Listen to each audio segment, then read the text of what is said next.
We begin with Yeshe Lama today, and this is the last section of Yeshe Lama related specifically to the Togal practice.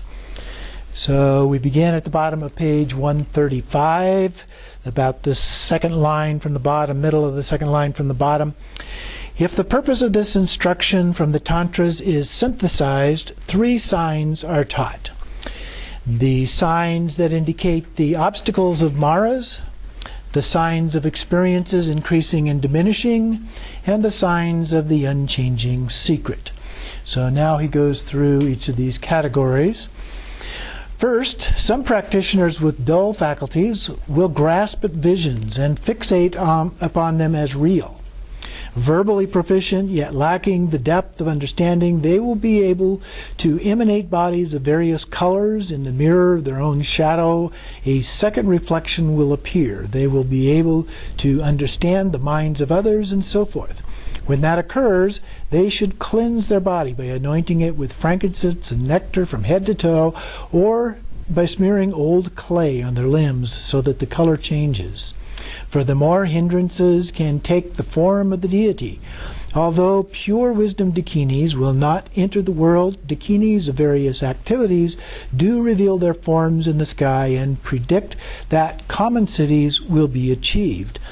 The indication of a deviation will be that the mind changes to become totally different and gives rise to self-defined attachment, fixation, aversion, refuting, and proving. Becoming more and more opposed to the Dharma in this way is referred to as oneself overcome by the dakinis.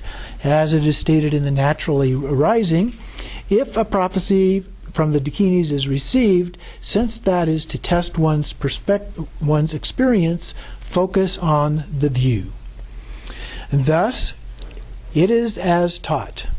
By maintaining equipoise in the meaning of non-existence, one will be able to overcome the dakinis, and there will be no potential to be deceived or lured by enticing, inauthentic cities.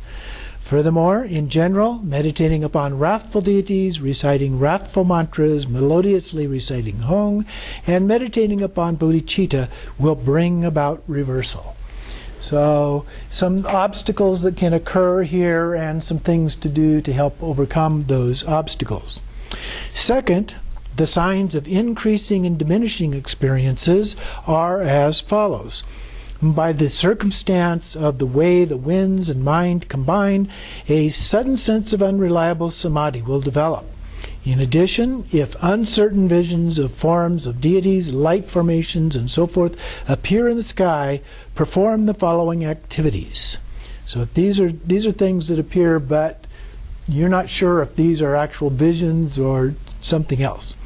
Sometimes soak the body in water. Other times place 2 pieces of flat wood, 16 finger widths in length, underneath the chin as a support, and massage the body with sandalwood oil. Partake of cooling foods and recite the essential sound of the unborn nature, Ah. The perfectly correct path will again be secured. So some corrective actions again. Third, the signs of the unchanging secret are as follows. The body becomes like cotton, the complexion fair, and white hair and wrinkles disappear. I'm looking for that one. Hair and nails stop growing, and the mudras and syllables of the 5 families appear on one's body. The skin becomes youthful, white, hair turns black, new teeth grow in. One gains the mastery of a flexible, supple body. Likewise, with the accomplishment of the truth of speech, whatever is said brings benefit to others. Words that cause confusion are never spoken, and many aspects of the Dharma are naturally understood. One comes to know various ancient histories, languages, and dialects of beings of the 6 classes. The speech of the Shravakas, Prachekas, and Bodhisattvas can be heard. The movements of breath are curtailed, and so forth. Having cleansed the mind, one no longer needs food and clothing and can remain in samadhi for months or years. The winds of mind can be directed at will. By purification of the concepts of the past and future, stages of activity cease, and giving rise to the immeasurable compassion, passions no longer arise in the mind stream. In short, the crucial point is to remain unsullied by the intellect that encourages refuting and proving extreme views based on positive or negative hope and fear. So if we just ignore those things, we don't try to figure it out, so to speak, all of those kinds of challenges, we should be fine. Second, the extent of accomplishment recognized in the dream state is as follows. It states in the Secret Sound Tantra, for the supreme, dreams will cease. For the middling, dreams will be lucid. And for the inferior, dreams will be transformed.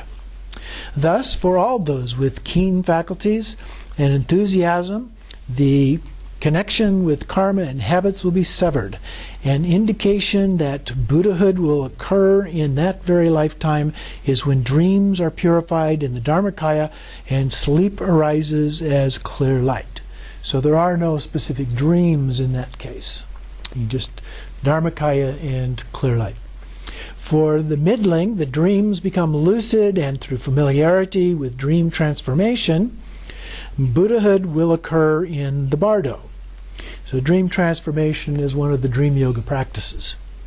For the inferior, the continuum of negative habits in the dream state is severed, and by experiencing only positive dreams, rebirth will be taken in the realm of the natural Nirmanakaya. So those are the key parts there of the signs that may occur as a part of doing these practices. So if you see these signs, and we'll look at some others as well, then you have some practices here that it recommends to help address those.